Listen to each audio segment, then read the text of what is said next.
wish. Umiyak ka ba noon nung nag-break kayo ni Echo? Ilang umiyak? Nag-breakdown? Nag-breakdown? Nagmukmok? Oo naman. Ilang linggo kang nagmukmok, Tim? Ate, ay, OA kung OA pakinggan ha, pero 3 months. 3 months? Wow! 3 months. Alam mo yung first time kong na-feel yung, kasi siya, first love ko siya. So, first time kong na-feel yung, kung saan ka tumitingin, tumutulo na lang yung luha mo. Oo, kasi ang sakit. Tapos namimiss mo yung tao. Tapos kahit anong makita mo, naaalala mo siya. Eh, di ba?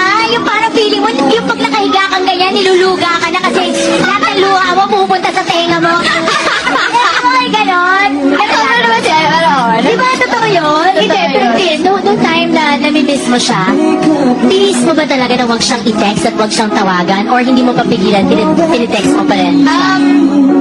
Naalala ko yung mga yung mga unang weeks yata, tinetext ko pa siya. Pero after that, wala na. Kasi parang feeling ko ayaw na talaga niya sa akin. So, ba't kayo pipilit yung sarili ko kung ayaw na sa akin ang tao? Grabe, Echo, ang ganda-ganda mo. Ayaw may Pilipino. Ayaw si Echo, oo, magapon sa'yo. Tsaka grabe, no? Pag si Tintin na nagsasalita, ano ginagawa ko? Ayaw niya na yung kalokahan na. Alam mo? Echo, ano ba mga words mo? Ano ba sasabi mo kay Tim sa sinabi niyang yun?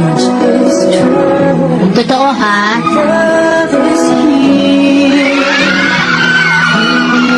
Sinaktan mo ba siya? Oo nga, wag sorry ka sa kanya. ABG, nakakaloka ka. Napahag tuloy si Echo. Parang feeling ko lang kailangan eh. So, ano naman yun dati? Marami man ako hindi naalala. Sorry. But, usap na lang tayo. Ano ka ba? Okay sa'yo? Huwag na naman sa